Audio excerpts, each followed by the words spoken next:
देख रही थी और उसका दिल दुख से फट रहा था। वह जानती थी कि उसके श्राप की शर्त सच्चे प्रेम का चुंबन थी, लेकिन उसे यह भी एहसास हुआ कि अप्सरा के प्रति उसका अपना प्रेम, जो किसी भी बंधन से परे था, शायद इस श्राप को तोड़ सकता है। उसने अपने सभी पुराने क्रोध और रणवीर के प्रति सारी कटुता को भुला दिया। उसकी आंखों में केवल अप्सरा के लिए अथाह स्नेह था। सोनपरी ने एक गहरा सांस लिया और अदृश्य होकर मानवीय नगर के महल में प्रवेश किया। वह अप्सरा के बिस्तर के पास गई। अप्सरा का मासूम चेहरा देखकर सोनपरी की आंखों में आंसू आ गए।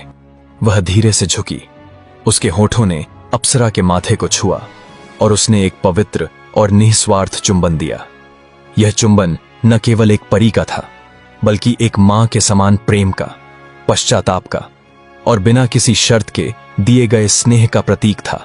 और चमत्कार हो गया। जैसे ही सोनपरी के होठों ने अप्सरा को छुआ, एक सुनहरी चमक हुई और अप्सरा ने धीरे धीरे अपनी आंखें खोलीं। वह चौंक गई, लेकिन फिर उसने सोनपरी को देखा, जिसकी आंखों में आंसू और होठों पर एक प्यारी सी मुस्कान थी। अप्सरा ने सोनपरी को पहचान लिया, उसकी जंगल की मां को। महल में खुशी की लहर दौड़ गई। राजा रणवीर और रानी, जो पास ही खड़े थे, यह देखकर आश्चर्यचकित रह गए। सोनपरी ने राजा की ओर देखा। उसकी आंखों में अब कोई घृणा नहीं थी। इस तरह सोनपरी के दिए श्राप से अप्सरा की जान उसी के निस्वार्थ प्रेम और बलिदान के चुंबन से बची।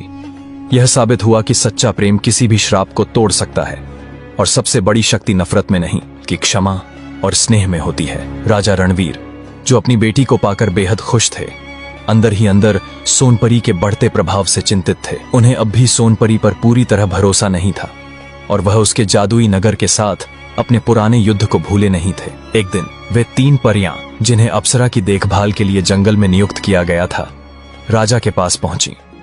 उन्होंने राजा से बताया कि अप्सरा अब सोनपरी से अथाह प्रेम करती है, उसे अपनी जंगल की मां कहती है और अक्सर चोरी छिपे उससे मिलने जादू नगरी जाती है।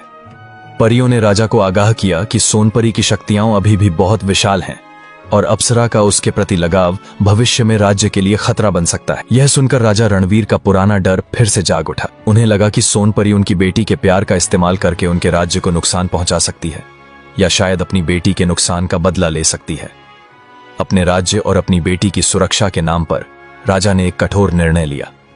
उसने तुरंत आदेश दिया कि अप्सरा को महल के एक गुप्त कमरे में बंद कर दिया जाए। यह कमरा मजबूत दीवारों और लोहे के दरवाजों से बना था, जहां से बाहर निकलना नामुमकिन था। राजा ने यह भी आदेश दिया कि